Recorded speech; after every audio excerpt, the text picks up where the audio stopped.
Today, I'd like to share with you the story of Margaret and Daniel, two hearts that found their way back to each other after 4 decades apart. Margaret was 63 when she opened that email and saw his name on the reunion list. Daniel Reeves, her first love. The boy who had once asked permission before kissing her in a park, when the whole world felt new and anything seemed possible. What happened when they met again is a story worth settling in for. I invite you to subscribe to our channel and please, share in the comments where you're listening from today. I love knowing where our stories travel. The morning light filtered through the lace curtains of Margaret's kitchen, casting delicate shadows across the worn wooden table where she sat with her coffee. At 63, she had grown comfortable with the quiet rhythm of her life in Portland, Oregon, a life built on routines, responsibilities, and the gentle acceptance of what was and what would never be again.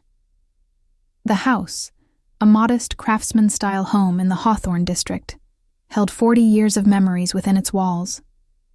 Children's laughter now silent, a husband's presence now absent for 5 years, and dreams that had been carefully folded away like wedding china, too precious to use, too painful to discard. She stirred her coffee absently, watching the cream swirl into patterns that reminded her of clouds. Outside, the October rain had finally stopped, leaving the streets glistening and the air heavy with the scent of wet leaves and earth.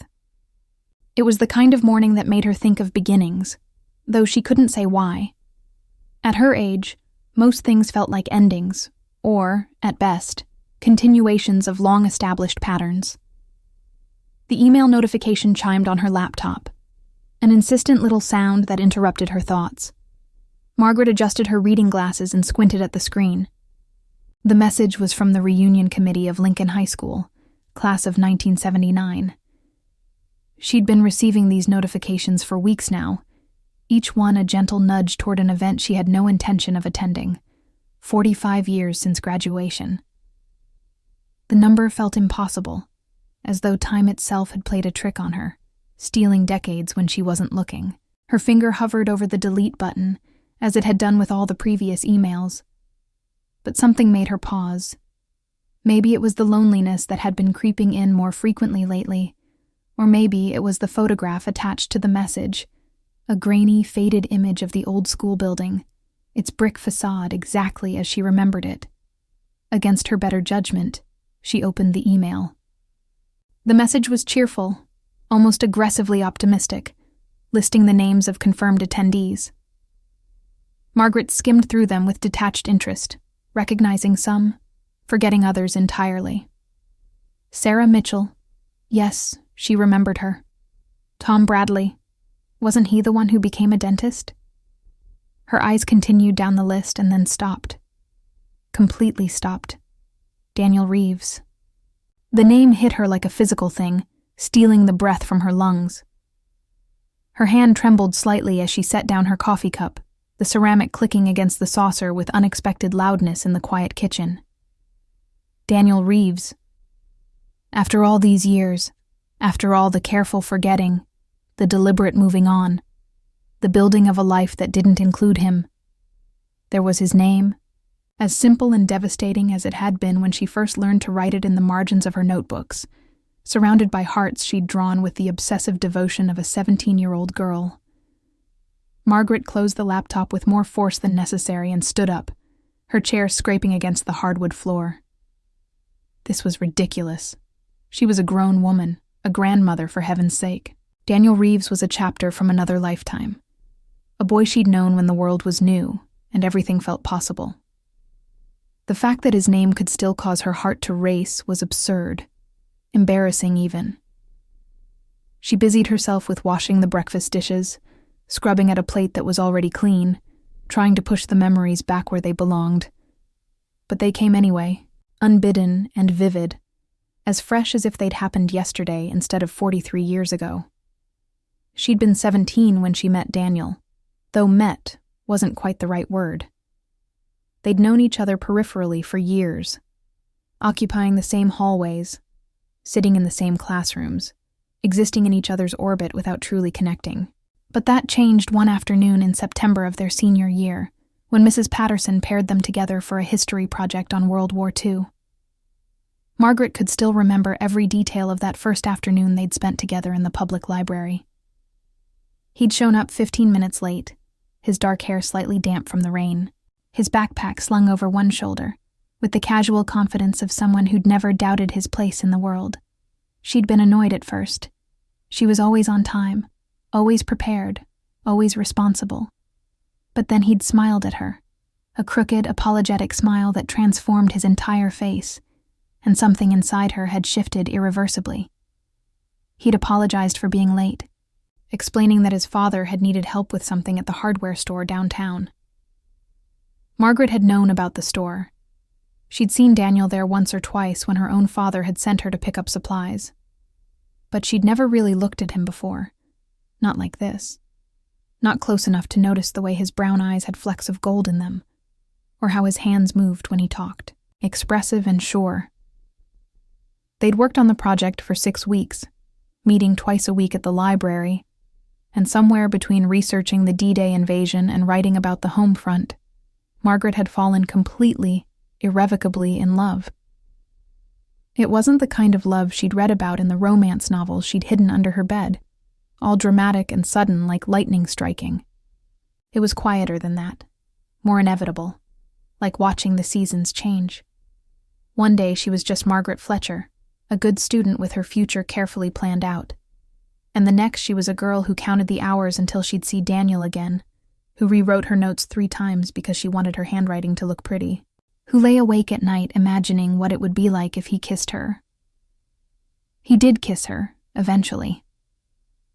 It was late November, after they'd turned in their project, and earned an A that had pleased her and seemed to surprise him. They'd gone to get ice cream to celebrate, even though it was too cold for ice cream, and they'd walked through Laurelhurst Park as the sun set, their breath visible in the crisp air. She couldn't remember now what they'd been talking about. Something silly, probably. Something that had made her laugh. But she remembered how he'd stopped walking suddenly, right there on the path, and how he'd looked at her with an intensity that had made her heart stop. He'd asked if he could kiss her, and she'd loved him even more for asking, for being the kind of boy who asked permission for something so precious. When his lips touched hers, cold from the ice cream and sweet and gentle, she'd thought that this was it. This was what all the songs were about, what it meant to be truly alive. The relationship had bloomed through that winter like something fragile and beautiful growing in unexpected soil. They'd spent every moment they could together, studying in the library, walking through the neighborhood, sitting in his father's truck in her driveway, talking until the windows fogged up, and her mother flickered the porch light as a gentle reminder of curfew. Daniel had worked most evenings at the hardware store, but he'd always made time for her, showing up at her locker between classes, leaving notes in her textbooks, making her feel like she was the most important thing in his world. They'd made plans that winter, the kind of plans young people make when they believe the future is something they can control. Margaret had been accepted to Portland State University with a scholarship to study education. Daniel had planned to take over his father's store eventually, but first he wanted to learn business management at the community college. They'd talked about getting married after she graduated, about building a life together in Portland, about the house they'd buy, and the children they'd have. It had all seemed so clear, so inevitable, so perfectly mapped out. But life, Margaret had learned, rarely followed the maps we drew for it. The trouble had started in the spring, though she hadn't recognized it as trouble at first. Daniel's father had suffered a heart attack in March, a serious one that left him unable to work for months. Daniel had taken over running the store, dropping his college plans to keep the family business afloat. He'd been exhausted all the time, working 12-hour days, trying to manage inventory and customers and bills, suddenly thrust into adult responsibilities when he should have been planning for prom. Margaret had tried to be supportive, had brought him dinner at the store, had helped with paperwork when she could. But something had shifted between them. He'd grown distant, preoccupied, the easy joy that had defined their relationship replaced by a kind of grim determination. They'd still seen each other, but the magic had faded. replaced by stolen moments between obligations and conversations that felt more like reports than the intimate exchanges they'd once shared. The real end had come in June, just after graduation. Daniel's father had recovered enough to return to work part-time, but the medical bills had piled up, threatening to bury the family. Daniel had made a decision, one he'd presented to Margaret as if it were inevitable, as if there were no other choice. He'd enlisted in the army. The signing bonus would help his family, and the steady pay would mean security they desperately needed. He'd ship out for basic training in August. Margaret had understood the logic of it, had even admired his sense of duty and sacrifice. But she'd also felt something breaking inside her, some fundamental understanding that this was goodbye, even if neither of them wanted to say the word. They'd tried to make it work for those last 2 months, had promised to write letters, had talked about her waiting for him to come back. But they'd both known, in the way people know things they can't admit out loud, that what they had was too fragile to survive the distance and time that stretched ahead of them. The night before he'd left, they'd driven out to the Columbia River Gorge, parking at a scenic overlook where they could see the water stretching out endlessly before them. They'd sat in his truck, holding hands, not saying much of anything because there was too much to say, and no way to say any of it. When he'd finally kissed her goodbye, she'd tasted salt, and wasn't sure if it was her tears or his. She'd kept her promise to write at first. Long letters detailing her classes at university, the friends she was making, the life she was building. He'd written back, though less frequently, describing basic training and then his deployment to Germany. But the letters had grown shorter, more impersonal, until finally they'd stopped altogether. She'd heard through mutual friends that he'd married a girl he'd met overseas, that he'd decided to stay in the military, that he'd made a life that had nothing to do with Portland or hardware stores, or a girl who'd once believed in forever. Margaret had moved on, as people do. She'd finished her degree, had become a teacher, had met Robert at a friend's wedding. Robert had been kind and stable, and absolutely nothing like Daniel Reeves, which had felt like exactly what she needed. She'd loved Robert in a different way, quieter, steadier, without the wild intensity that had characterized her feelings for Daniel. They'd built a good life together, had raised 2 children, had been genuinely happy in the comfortable way of people who'd chosen wisely and worked hard at their marriage. But even on her wedding day, even in the moments of deepest contentment with Robert, there had been a small part of her that remembered. A small part that wondered what might have been if Daniel's father hadn't had a heart attack, if the medical bills hadn't piled up, if a 17-year-old boy hadn't felt compelled to sacrifice his dreams for his family's survival. The sharp ring of her cell phone jolted Margaret back to the present. She dropped the plate she'd been washing, and it clattered into the sink but didn't break.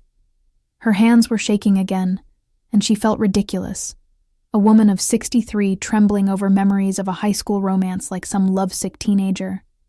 It was her daughter Emily, calling with reminders about Sunday dinner and news she wanted to share in person. Margaret went through the motions of the conversation, making the right sounds at the right times, but part of her mind remained elsewhere, caught between past and present, between who she'd been and who she'd become. After she hung up, Margaret stood in her kitchen for a long moment, staring at nothing.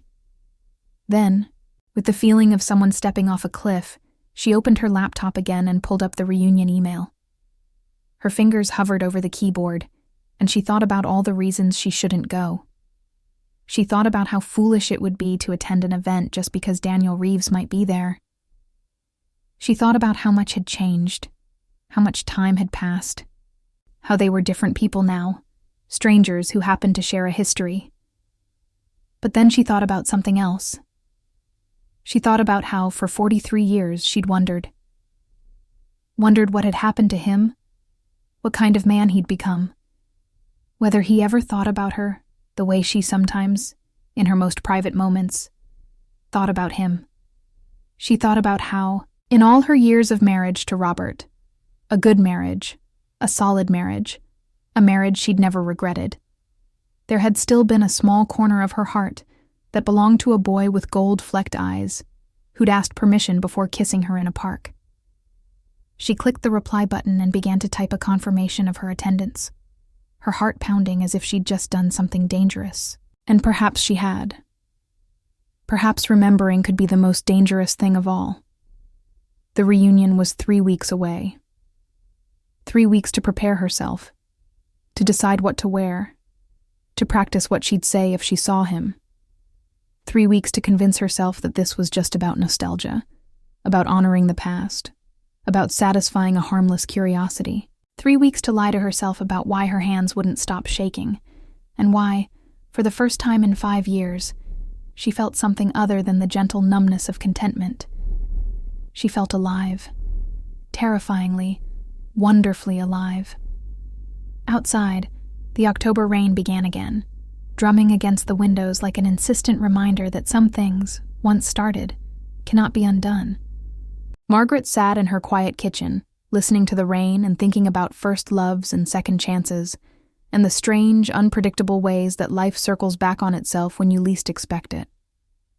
Somewhere in Portland, she knew, Daniel Reeves was probably receiving the same confirmation email, probably seeing her name on the list of attendees. She wondered if his hands were shaking too. She wondered if he remembered the library, the park, the last night by the river. She wondered if, after 43 years, a fire that had never been properly extinguished could still burn. The rain continued to fall, and Margaret continued to sit there, holding her cold coffee and remembering everything she'd spent a lifetime trying to forget. And for the first time in a very long time, she allowed herself to feel it all. The loss, the longing, the ghost of a love that had never really died, just gone into hibernation, waiting for a reason to wake up. That reason, it seemed, had finally arrived. The 3 weeks that followed Margaret's decision to attend the reunion passed with a strange quality of time, simultaneously crawling and racing, each day feeling endless, while the distance to the event itself seemed to shrink with alarming speed. She found herself caught in a peculiar state of anticipation that she hadn't experienced in decades, one that made her feel simultaneously foolish and inexplicably young. The first few days after confirming her attendance were the hardest. Margaret went through her normal routines, grocery shopping on Tuesday, her book club on Wednesday evening, volunteering at the library on Thursday mornings. But everything felt different, colored by the knowledge of what was coming. She caught herself staring into space while folding laundry, losing track of conversations mid-sentence, waking at 3 a.m. with her heart racing for no reason she could name. She told no one about her decision at first, keeping it close like a secret she was afraid might evaporate if exposed to daylight. But secrets, she'd learned, had a way of demanding to be shared, and by the end of the first week, she found herself confiding in her closest friend, Patricia, over coffee at their usual cafe on Hawthorne Boulevard. Patricia had known her since the early years of her marriage to Robert, had been there through the births of both children, through Robert's illness and death, through all the quiet milestones that marked a life well lived. She was the kind of friend who could read Margaret's moods with uncanny accuracy, who knew when to push and when to simply listen. When Margaret mentioned the reunion, Patricia's eyebrows had risen with interest. When she'd mentioned Daniel's name, Patricia had set down her coffee cup with deliberate care, her expression shifting to something Margaret couldn't quite read. Concern mixed with curiosity, perhaps, or maybe understanding tinged with worry. Patricia had listened to the whole story then, the one Margaret had never fully told anyone, not even Robert. She'd listened to how it had felt to be 17, and in love with such certainty, such absolute conviction that this was the person she'd spent her life with. She'd listened to the story of Daniel's father's heart attack, the decision to enlist, the gradual fading of letters and contact until there was nothing left but memory. And she'd listened to Margaret's confession that, after all these years, after a good marriage and a full life, there was still a part of her that had never quite let go. Patricia's response had been characteristically direct. She'd reached across the table, taken Margaret's hand, and told her something Margaret had needed to hear. That it was okay to wonder, okay to want closure, Okay to acknowledge that first loves carved deeper grooves in the heart than any that came after. But she'd also warned her, gently, about the dangers of nostalgia, about how memory had a way of polishing the past until it shone brighter than it ever had in reality. The conversation had helped, had given Margaret permission to feel what she was feeling without judgment. But it had also crystallized something she'd been trying to avoid: the question of what she actually wanted from seeing Daniel again. Was it really just curiosity, a desire for closure? Or was there something else lurking beneath the surface? Something more dangerous that she didn't want to examine too closely? The second week brought practical concerns that served as welcome distractions from deeper questions. Margaret found herself standing in front of her closet with the critical eye of someone preparing for an important interview, evaluating each outfit with an intensity that would have amused her if she'd been observing someone else doing the same thing. Everything seemed wrong. Too formal, too casual, too young, too old, too obviously trying or not trying enough. She'd raised 2 children and buried a husband, had stood in front of classrooms for 30 years with confidence and authority. But the prospect of walking into that reunion made her feel like a teenager again, uncertain and self-conscious in ways she'd thought she'd outgrown. She finally settled on a deep navy dress, elegant but not fancy, flattering but not desperate, and immediately second-guessed the choice. The dress went back in the closet, came back out, was replaced by a different option, then retrieved again. By the end of the day, Margaret had tried on nearly everything she owned and ended up exactly where she'd started, with the navy dress laid carefully across her bed and a nagging feeling that nothing would be quite right. The third week was when the memories really began to intensify, surfacing at unexpected moments with a vividness that took her breath away.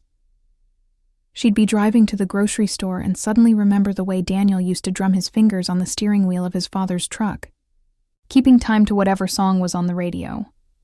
She'd be making dinner and recall how he'd always been hungry, how she used to pack extra sandwiches in her lunch, just so she'd have something to share with him between classes. Small details she'd forgotten for decades came flooding back with crystal clarity. The way his hair had fallen across his forehead when he concentrated on reading. The particular shade of worn denim in his favorite jacket. The sound of his laugh, genuine and unguarded. Something he'd seemed to do less as the weight of responsibility had settled on his shoulders that spring. The way he'd held her hand, his thumb tracing small circles on her palm. An unconscious gesture of affection that had made her feel cherished in a way she'd never quite experienced again. But the memories weren't all sweet. Margaret found herself remembering the harder moments too, the increasing tension as his father's medical bills mounted, the way Daniel had grown quieter and more withdrawn, the feeling of helplessness she'd experienced watching someone she loved struggle with burdens she couldn't help carry. She remembered their last real conversation, the one where he'd told her about enlisting, and how she'd tried to be supportive, even as something crumbled inside her chest. She remembered, too, the months after he'd left, when she'd checked the mail obsessively, living for his letters.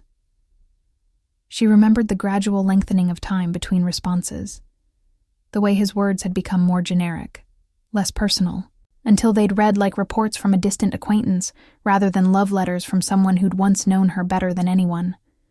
She remembered the day she'd finally accepted that he wasn't coming back, that whatever they'd had was over, finished not with drama or decisive ending, but with a slow fade that had somehow hurt worse than any clean break could have. These memories were harder to sit with, but Margaret forced herself not to look away from them.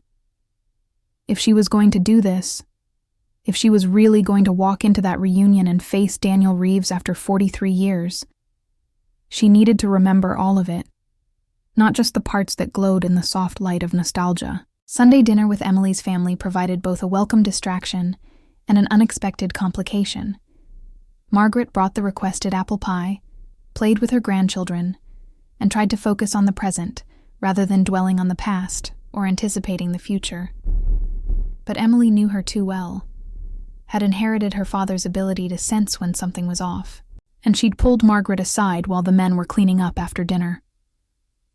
Emily had asked if everything was all right, her voice carrying that particular note of concern that adult children develop when they begin to worry about their parents in reverse. Margaret had considered deflecting, had almost brushed off the question with reassurances that everything was fine. But looking at her daughter, this woman who'd once been a baby in her arms, who'd navigated her own marriage and motherhood, who'd held Margaret's hand through Robert's funeral, she'd found herself telling the truth. She'd told Emily about the reunion, about Daniel, about the strange mix of emotions she'd been experiencing.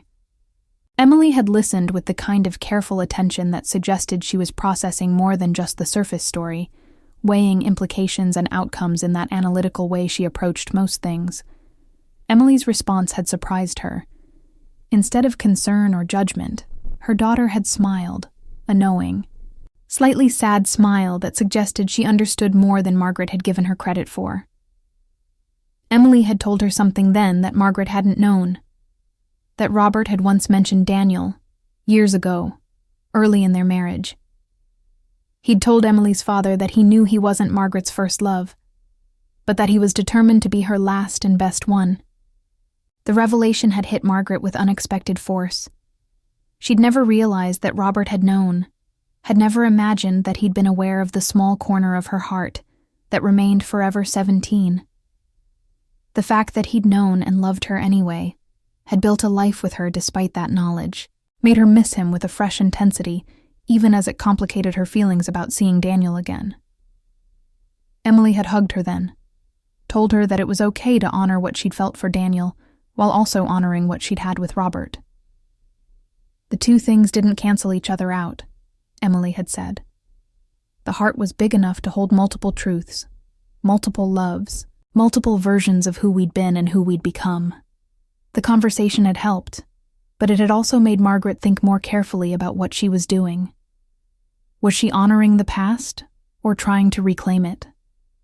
Was she seeking closure, or escape from the loneliness that had become her constant companion since Robert's death? The questions circled in her mind without easy answers. The final days before the reunion passed in a blur of nervous energy and second-guessing. Margaret changed her mind about attending at least a dozen times, her finger hovering over the phone to call and cancel, her rational mind presenting all the logical reasons why this was a mistake. But each time, something stopped her. A memory, a feeling, a stubborn insistence from some part of herself that she needed to do this, needed to see for herself what had become of Daniel Reeves, and what, if anything, remained of what they'd once been to each other. She prepared obsessively, in ways both practical and absurd. She got her hair done, trying a slightly different style that made her feel both sophisticated and uncertain.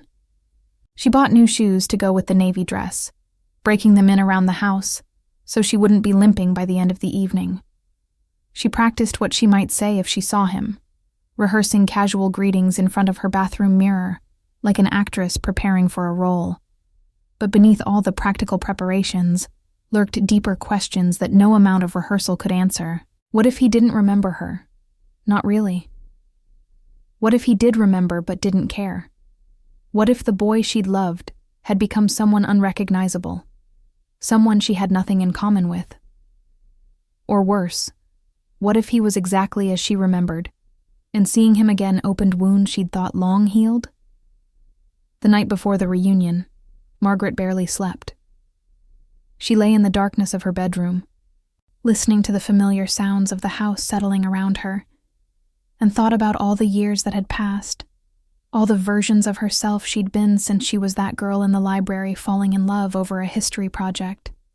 She thought about Robert, about the life they'd built, about how it was possible to love someone deeply while still carrying the memory of another love, a first love, like a scar that ached in certain weather. She thought about Daniel, too, wondering what he'd been thinking during these same 3 weeks. Had he seen her name on the list and felt the same lurch of recognition, the same complicated mix of emotions? Or had she been just another name among many, a girl he'd dated briefly before real life had carried him away to bigger and more important things? The questions chased themselves in circles, until finally, somewhere around 3 a.m, Margaret made a decision. Tomorrow, today, really, now that morning was approaching, she would go to the reunion. She would see Daniel Reeves if he showed up. And whatever happened, whatever she felt or didn't feel, whatever remained or didn't remain of what they'd once had, she would finally know. After 43 years of wondering, she would know. She fell asleep finally as dawn was breaking, the gray light of early morning filtering through her curtains. And she dreamed, as she had so many times before, of a boy with gold-flecked eyes asking permission to kiss her in a park, of a moment when the whole world had seemed to contract to just the two of them, of a time when forever had felt not like a promise, but like a certainty.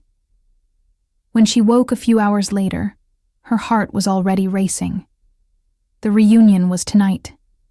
In less than 12 hours, she would walk into that hotel ballroom and face whatever was waiting for her there. The thought terrified her. The thought thrilled her. The thought made her feel more alive than she had in years. Outside, the October rain had returned, steady and insistent. Margaret stood at her bedroom window, watching the water stream down the glass, and wondered if Daniel was somewhere in this same city, watching the same rain, thinking similar thoughts.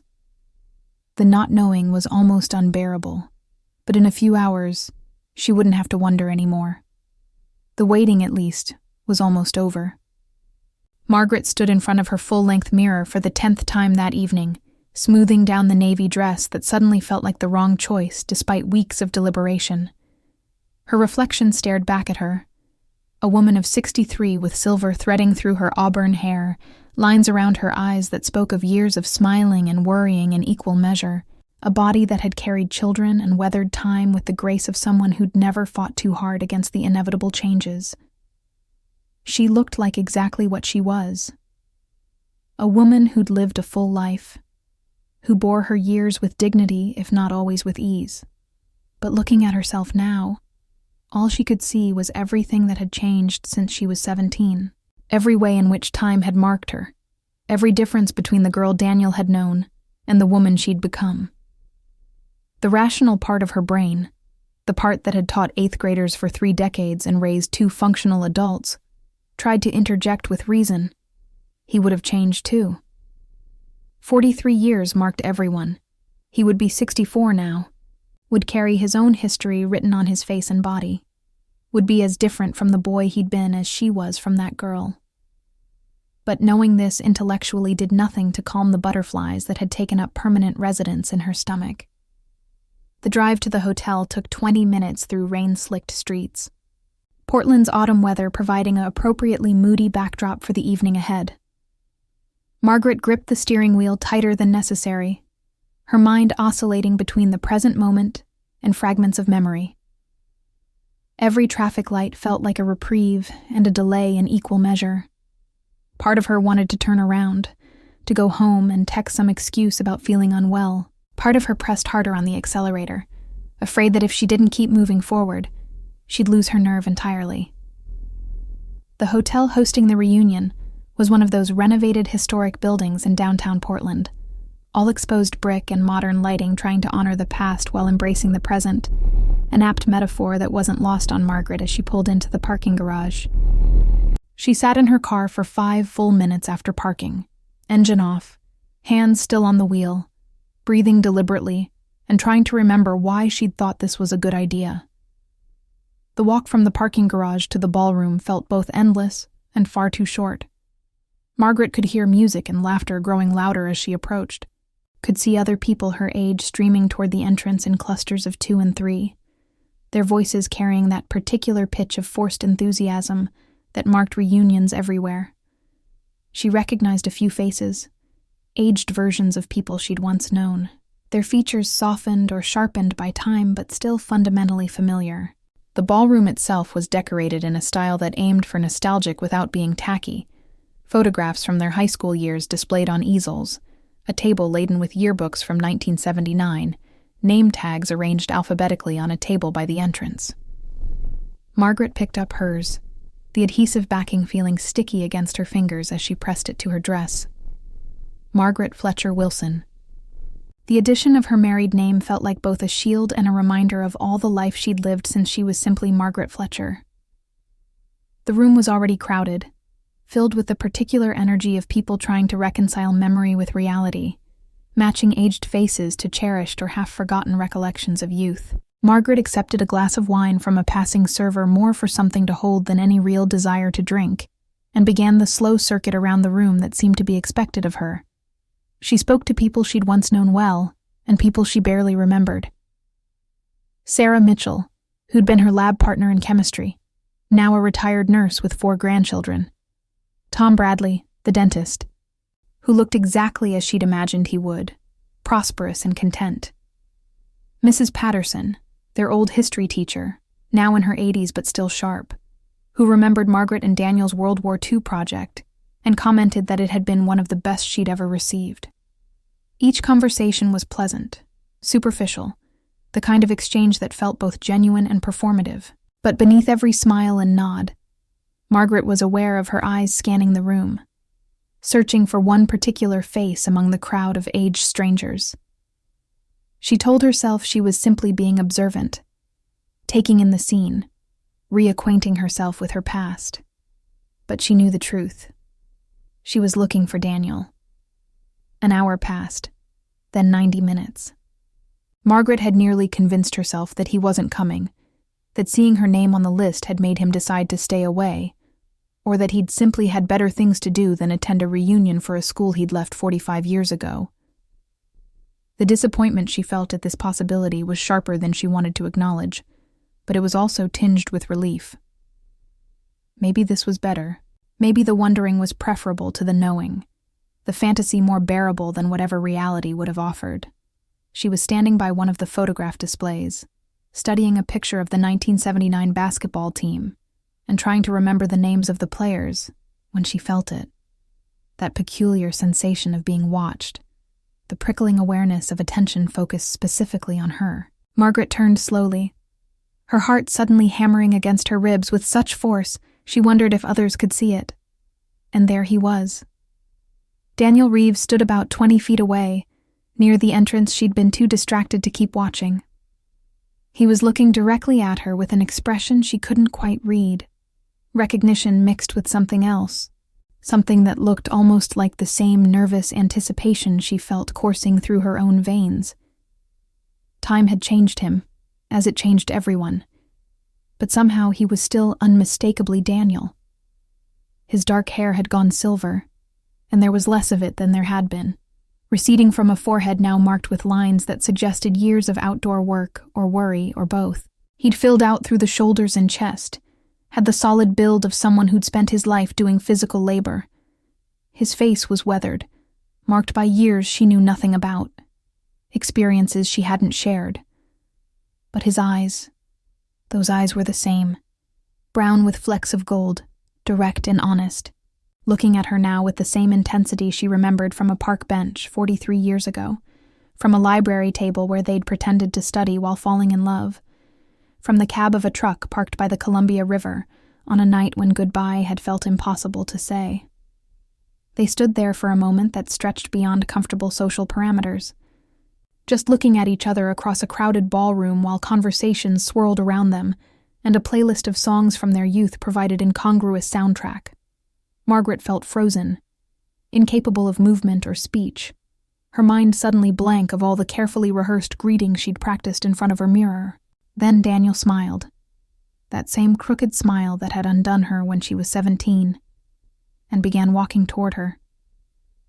Each step seemed to occur in slow motion, giving Margaret too much time to notice everything. The slight limp he had in his right leg, the way his hand moved unconsciously to adjust his tie as he approached, the fact that he looked nervous too, which somehow made her feel both better and worse simultaneously. He stopped a few feet away, a respectful distance that acknowledged the decades and strangers they'd become while still bridging the impossible gap of years. When he spoke, his voice was deeper than she remembered, roughened by time and whatever life he'd lived, but still fundamentally his. He said her name. Just her name, Margaret, with a slight question mark at the end, as if he needed confirmation that she was real, that this moment was actually happening. She managed to respond, her own voice sounding strange in her ears, too high and breathless, like someone trying too hard to seem casual. She said his name back, Daniel, and heard decades of wondering compressed into those 2 syllables. The initial exchange was awkward in the way these things always are, both of them trying to find the right tone, the right level of familiarity for people who'd once known each other intimately, but were now essentially strangers. They covered the basics: how long it had been, how strange it was to be back, comments about how the school had changed or hadn't changed. Surface-level observations that felt both necessary and wholly inadequate for what was actually happening. But gradually, as they talked, something shifted. The awkwardness didn't disappear exactly, but it transformed into something else. Something that felt almost like the ease they'd once shared. Daniel told her about his years in the army. 22 years of service that had taken him to Germany, then Korea, then back to the States for various postings. He'd retired as a master sergeant, had been married for 15 years to a woman named Linda, who'd passed away from cancer 6 years ago. No children, though they'd wanted them. The sadness in his voice when he mentioned this detail made Margaret's heart ache in ways she didn't want to examine too closely. Margaret shared her own story in turn. Her years teaching, her marriage to Robert, her 2 children and 4 grandchildren. She talked about Robert's death 5 years ago, about the heart attack that had taken him suddenly, leaving her alone in a house that had once been full of life and noise. She saw Daniel's expression shift when she mentioned this, saw something like understanding or recognition pass across his face. They were both widowed, she realized. Both alone after years of building lives with other people. Both here at this reunion, perhaps looking for something they couldn't quite name. Connection, closure, proof that they'd once been young and vital and full of dreams that hadn't all come true. As they talked, other people occasionally interrupted, wanting to greet Daniel or pull Margaret into conversations. But they kept gravitating back to each other, as if drawn by some invisible thread that 43 years hadn't managed to sever. They moved away from the crowded center of the room, finding a quieter corner where they could hear each other without shouting over the music and multiple conversations. The ease between them grew as the evening progressed.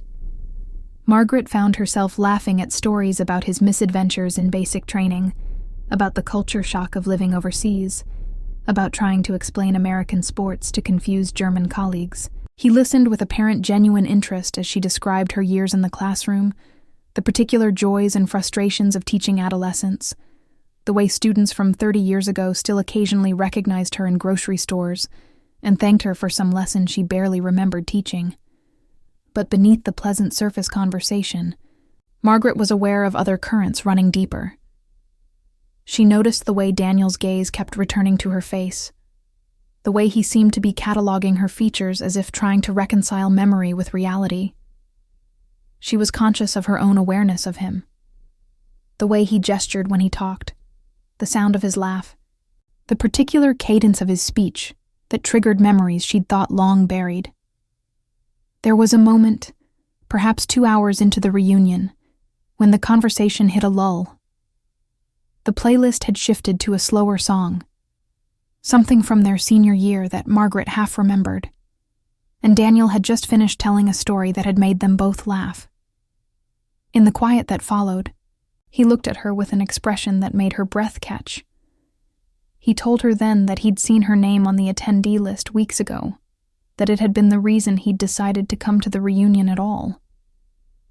He'd almost not attended, had convinced himself it would be awkward or pointless or too painful to confront the past.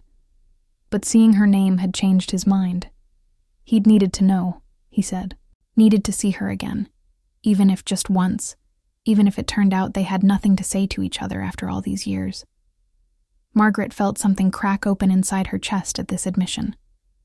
She found herself telling him the same thing, that his name had been the reason she'd come, that she'd spent 3 weeks alternating between anticipation and terror, that she'd almost turned around a dozen times on the drive over. The honesty felt both liberating and frightening, like stepping onto ice that might hold or might crack beneath her weight. Daniel asked her then about that last summer, the one before he'd left for basic training. He asked if she'd been angry when his letters had stopped, if she'd understood why he'd needed to make a clean break, if she'd ever thought about what might have been if his father hadn't gotten sick, if the medical bills hadn't forced his hand, if everything had been different. Margaret answered with her own honesty, told him that she'd understood even as her heart was breaking, that she'd never blamed him for choosing responsibility over romance, that, of course, she'd wondered about alternate versions of their story, but had learned, eventually, to accept the one they'd actually lived. She told him about the night Robert had mentioned knowing about him, about how her late husband had somehow intuited that there'd been someone before him who'd claimed a piece of her heart she'd never quite gotten back. The admission hung between them, heavy with implications neither seemed quite ready to address directly. Daniel's expression shifted to something Margaret couldn't quite read. Regret, maybe, or sadness, or perhaps just the melancholy that comes from recognizing how differently things might have turned out with just a few changes in circumstance or timing. He told her about Linda then, about meeting her at a USO event in Germany, about how she'd been kind and patient and willing to build a life with a man who moved every few years, who served his country but wasn't always present even when he was home. He said he'd loved her, truly loved her, but that he'd always wondered if he'd chosen her in part because she was so different from Margaret, because loving her hadn't hurt in quite the same way, hadn't carried the same intensity that had terrified him when he was 19 and facing an uncertain future. The conversation had moved into territory that felt both too honest and not honest enough. They were circling something neither quite dared to name directly, the question of whether what they'd felt all those years ago had been real love or just the heightened emotions of youth, whether the connection they were feeling now was genuine or just nostalgia polishing the past until it shone brighter than it ever had in reality. The reunion was winding down around them. People were starting to say their goodbyes, exchanging phone numbers and promises to stay in touch that would likely be forgotten by morning. The hotel staff was beginning to clear glasses and plates, subtle hints that the evening was drawing to a close. Daniel looked at Margaret with an intensity that made her pulse quicken. He asked if she'd be interested in getting coffee sometime, in continuing this conversation in a quieter setting, where they didn't have to compete with music and the background noise of 100 other reunions happening simultaneously. The question was simple, casual even. But they both knew it meant more than that. It meant not letting tonight be the end, meant exploring whatever this connection was beyond the confines of a nostalgia-soaked evening, meant taking a risk that might lead nowhere, or might lead somewhere neither of them could quite imagine yet. Margaret said yes before she could second-guess herself, before the rational part of her brain could interject, with all the reasons this might be a mistake. They exchanged phone numbers, their fingers fumbling slightly with their phones, both of them aware that this simple exchange felt loaded with significance. As they walked toward the exit together, moving with the general flow of people leaving, Margaret caught sight of their reflection in one of the ballroom's mirrored walls. Two people in their 60s, marked by time and experience, walking side by side with a careful distance between them that felt both appropriate and insufficient. They looked like what they were. Old friends reconnecting, former classmates catching up, nothing more dramatic or significant than that. But Margaret knew better. She could feel it in the electricity that seemed to arc in the space between them, in the way her awareness of him filled her entire field of perception, in the strange sense that something important had shifted over the course of this evening, though she couldn't yet say what or how or what it might mean. They said goodbye in the hotel lobby, a slightly awkward moment where neither seemed sure of the right level of physical contact. Daniel moved as if to hug her, then seemed to think better of it, settling for a gentle squeeze of her shoulder that somehow felt more intimate than a full embrace might have. He told her he'd call soon, that he meant it, that this wasn't just something people said and didn't follow through on. Margaret drove home through streets still slick with rain, her mind replaying every moment of the evening, every word exchanged, every look that had passed between them. She felt electrified, terrified, confused, and more alive than she'd felt in years. The rational part of her was already mounting arguments about why getting more involved was a bad idea. They were too old for this. They barely knew each other anymore. Whatever they'd had was too far in the past to reclaim or rebuild. But another part of her, a part that felt both dangerous and necessary, whispered something different. It suggested that maybe some fires never completely died, just banked themselves and waited for the right conditions to flare back to life. It wondered if second chances were possible, even when you thought you'd already used yours up. It dared to imagine that the story she'd thought finished 43 years ago might actually have more chapters left to write. Margaret pulled into her driveway, turned off the engine, and sat in the darkness of her car, her phone heavy in her purse with Daniel's number saved in her contacts. Tomorrow she'd probably second-guess everything. Tomorrow, the doubts and fears would return in full force. Tomorrow she might decide this was all a mistake born of loneliness and nostalgia. But tonight, right now, sitting in her car with rain pattering softly on the roof and the memory of gold-flecked eyes looking at her like she mattered, like she was still the girl worth asking permission to kiss. Tonight she let herself feel it. The possibility. The hope. The terrifying, exhilarating sensation of feeling something she'd thought she'd never feel again. The fire, it seemed, had never really died at all. It had just been waiting, patient and persistent, for exactly this moment to prove it had only ever been sleeping. The morning after the reunion, Margaret woke with a disorienting sense of having crossed some invisible threshold from which there was no returning. The evening felt both vivid and dreamlike, as if it had happened to someone else or in some alternate version of reality where 63-year-old women were allowed to feel butterflies over men they'd loved when they were 17. She lay in bed longer than usual, staring at the ceiling and replaying every moment, every word, every look that had passed between her and Daniel. In the harsh light of morning, her rational mind tried to reassert control, presenting all the logical arguments about why pursuing this was foolish. They were essentially strangers now, separated by decades of different experiences, different lives, different versions of themselves. Whatever they'd felt at the reunion was probably just nostalgia, she told herself, just the bittersweet pleasure of remembering when they'd been young and everything had felt possible. But even as she marshaled these arguments, she knew they were hollow, because underneath the logic and the fear, she could still feel it. That spark of connection that had flared to life the moment she'd turned and seen him standing across the ballroom. That wasn't nostalgia. That was something else entirely. Something that both terrified and compelled her in equal measure. Daniel called 3 days later, on a Thursday afternoon when Margaret was in her garden trying to prepare it for winter. The sound of her phone ringing made her heart leap in a way that felt ridiculous for a woman of her age, and she'd had to wipe dirt from her hands before answering, suddenly self-conscious even though he couldn't see her. His voice on the phone carried the same slightly nervous quality she'd heard at the reunion, as if he too was unsure of the protocol for this situation, this strange space between past and present, between who they'd been and who they were now. He asked about the coffee he'd mentioned, suggesting a place in the Pearl District that Saturday morning if she was available. The casualness of the invitation didn't quite mask the importance they both knew it carried. Margaret agreed before she could overthink it. And they'd ended the call with the kind of awkward politeness that marked two people trying very hard to seem relaxed about something that was anything but casual. She spent the next 2 days alternating between excitement and panic, once again standing in front of her closet, trying to find the perfect outfit for coffee, with someone who'd once known her when clothes had meant jeans and concert t-shirts, and nothing else had mattered. Saturday morning arrived with the kind of crisp autumn clarity that made Portland beautiful.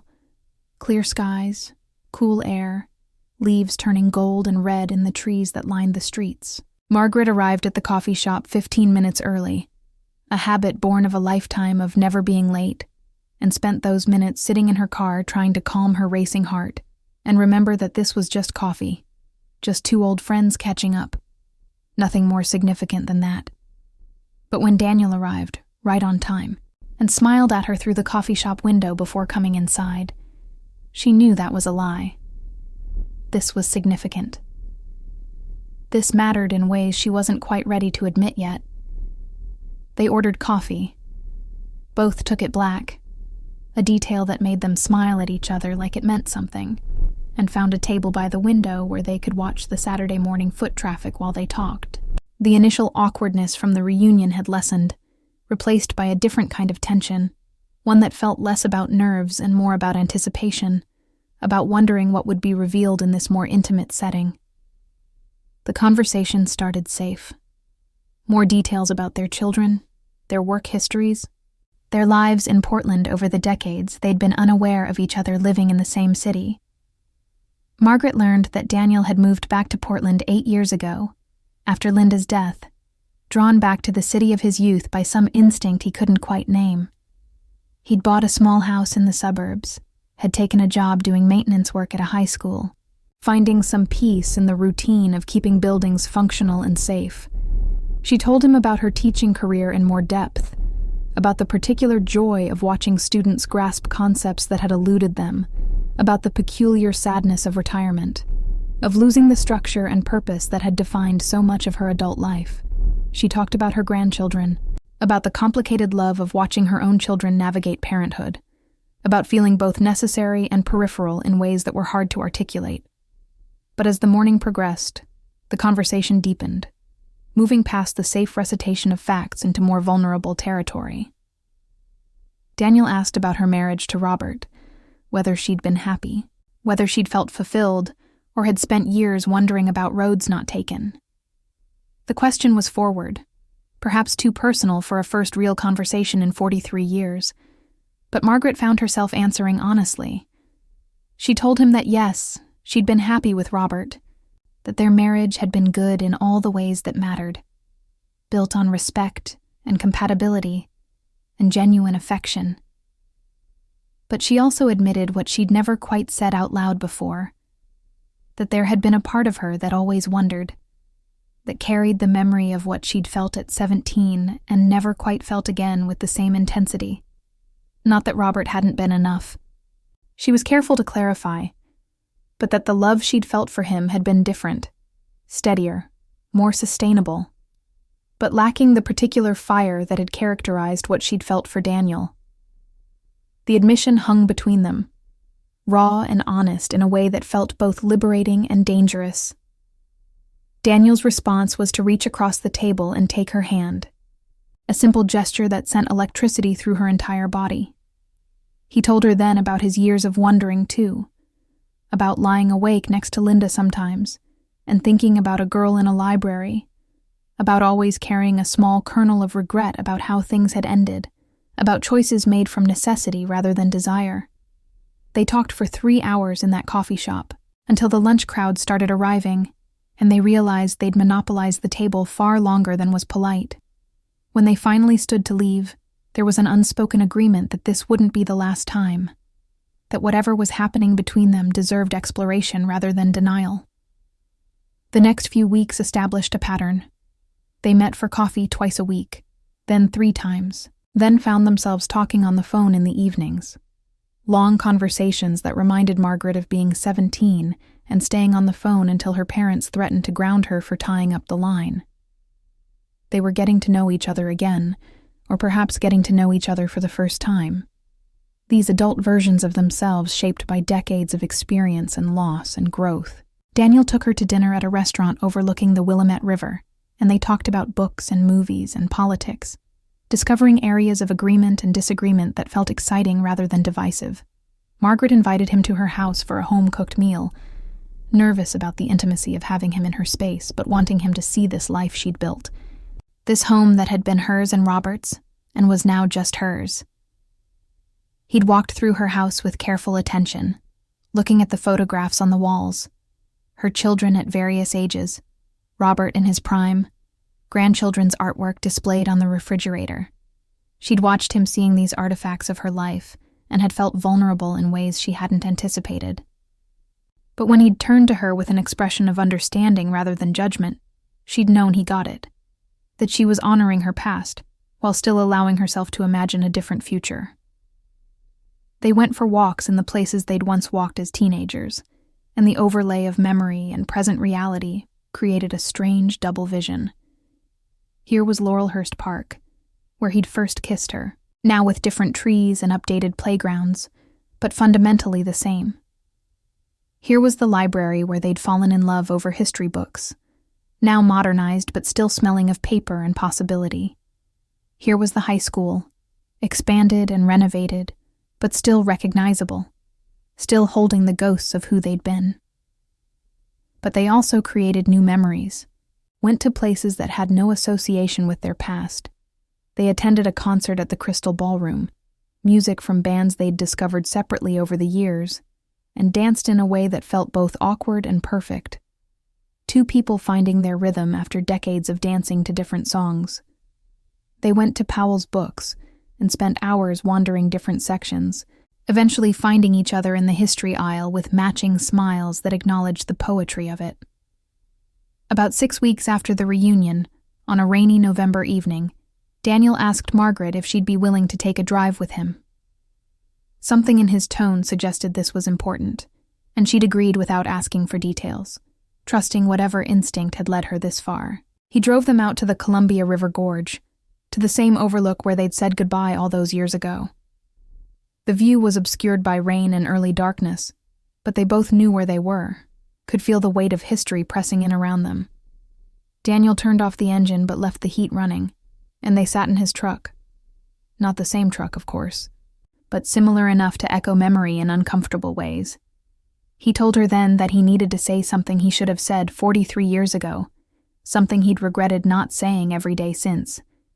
He told her that he'd loved her back then, with an intensity that had terrified his 19-year-old self. That leaving her had been the hardest thing he'd ever done. Harder than basic training or deployment, or any of the physical challenges the Army had thrown at him.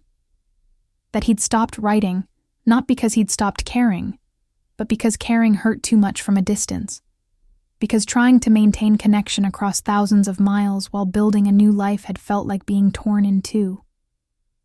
He told her that he'd thought about her over the years, had wondered where she was and what she was doing, and whether she'd been happy.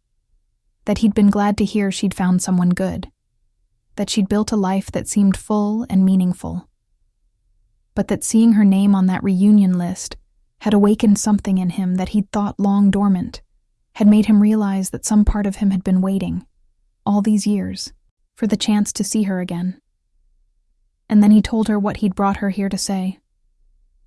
That he knew they were old now, that they'd lived entire lives without each other, that whatever they'd had was ancient history. But that being with her these past few weeks had felt like coming home after a long journey to a place he'd forgotten existed. That he'd felt more himself, more alive, more present than he had in years. And that if she felt anything similar, anything at all, he wanted to know if she'd be willing to explore what this could be. Not a reclamation of the past, but something new built on the foundation of what they'd once meant to each other. Margaret sat in the darkness of the truck, rain drumming on the roof just like it had 43 years ago, and felt tears streaming down her face. She'd been so afraid of this moment, so convinced that admitting how she felt would be betraying Robert's memory, or setting herself up for disappointment, or any number of other fears her mind had conjured. But sitting there, listening to Daniel's honest admission of feelings that mirrored her own, she realized that those fears were less powerful than the truth. The truth was that she'd been lonely for longer than just the 5 years since Robert's death. The truth was that she'd been sleepwalking through her life in many ways, going through motions and fulfilling obligations, but not really feeling much of anything. The truth was that these past weeks with Daniel had woken something in her that she'd thought was gone forever. Not just attraction or nostalgia, but genuine connection. The sense of being truly seen by another person. She told him yes. Yes, she felt it too. Yes, she wanted to see what this could become. Yes, she was terrified and uncertain and aware of all the ways this could be complicated, or difficult, or end badly. But yes, despite all that, or maybe because of all that, she wanted to try. Daniel reached for her then, and this time there was no hesitation, no awkward uncertainty about appropriate physical contact. He pulled her close, and she went willingly, and when he kissed her in that truck overlooking the Columbia River, it felt both like a first kiss and a homecoming, both new and achingly familiar. The kiss was different from that one 43 years ago, slower, deeper, carrying the weight of all the years between. But it held the same promise, the same sense of rightness, the same feeling that this was what all the songs were about, what it meant to be truly alive. They drove back to Portland holding hands across the center console, not talking much, but not needing to. The silence comfortable in the way it only is with people who understand each other on some fundamental level. When Daniel dropped her off at her house, he walked her to the door like he had when they were teenagers, and kissed her again under the porch light, and made plans to see her the next day. Margaret went inside and stood in her quiet house, her hand pressed to her lips, feeling like a teenager in the best possible way. She knew this wouldn't be simple, that there would be complications. Her children's reactions, practical considerations about two people in their 60s trying to build a relationship, the inevitable challenges of blending lives that had been separate for so long. But she also knew, with a certainty that went bone deep, that this was right. That the fire that had burned between them all those years ago hadn't died. It had just banked itself, waiting patiently for the right moment to flare back to life. That love, real love, didn't have an expiration date or a statute of limitations. That it was possible to honor the past while still embracing the present, to have loved before, and still have room to love again. Over the following months, Margaret and Daniel navigated the complexities of building a relationship at an age when most people assumed such things were behind them. They introduced each other to their children, weathered the surprise and skepticism that came with explaining their history. They learned each other's rhythms and habits, discovered new things to love alongside the remembered ones. They had their first argument, then their first reconciliation, learning that fighting at 60-something required more patience and less drama than it had at 17. They didn't rush things, understanding that at their age, there was wisdom in moving deliberately rather than desperately. But they also didn't waste time, aware that at their age, every day mattered, every moment was precious. A year after the reunion, almost to the day, Daniel asked Margaret to marry him. Not in some dramatic public gesture, but in her kitchen on a Tuesday morning, over coffee, in the kind of quiet domestic moment that characterized so much of life at their age. He told her that he'd wasted enough of his life not being with her, that he didn't want to waste whatever time they had left. Margaret said yes without hesitation this time, without fear or doubt, or worry about what anyone else might think. She'd learned, finally, that life was too short and too unpredictable to let fear make her decisions. That second chances, when they came, should be grabbed with both hands and held tight. They married in a small ceremony 6 months later, surrounded by their combined children and grandchildren, by the friends who'd supported them through loss and now celebrated with them in new beginnings. Margaret wore blue rather than white, and Daniel read vows he'd written himself, and they both cried without embarrassment, because they'd lived long enough to know that happy tears were nothing to be ashamed of. Standing at the altar, or rather, in Emily's backyard under a canopy of fall leaves, Margaret thought about the girl she'd been at 17, the one who'd believed she knew what forever meant. That girl had been wrong about many things, but she'd been right about one crucial fact. What she'd felt for Daniel Reeves had been real and true, and powerful enough to survive decades of separation and loss and change. The fire had never died.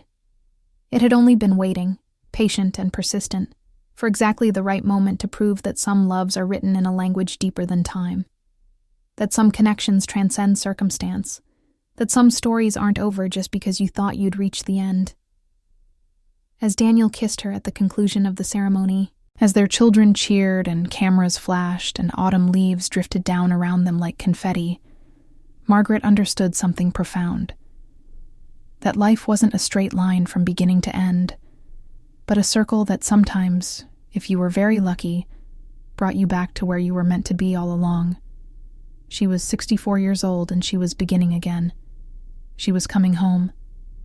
And the fire that had never really died was burning bright and steady, warming her from the inside out, proving that it's never too late, never impossible, never foolish to believe in love, especially when that love has been waiting all along for exactly this moment to fully come alive.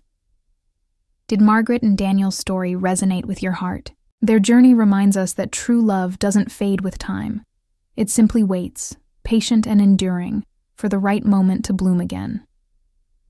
If this story stirred memories of your own first love, or gave you hope that it's never too late for a second chance, I'd be grateful if you'd leave a like and share it with someone who might need this reminder today. I cherish knowing that listeners from all walks of life gather here to share these moments together. Where are you joining us from today?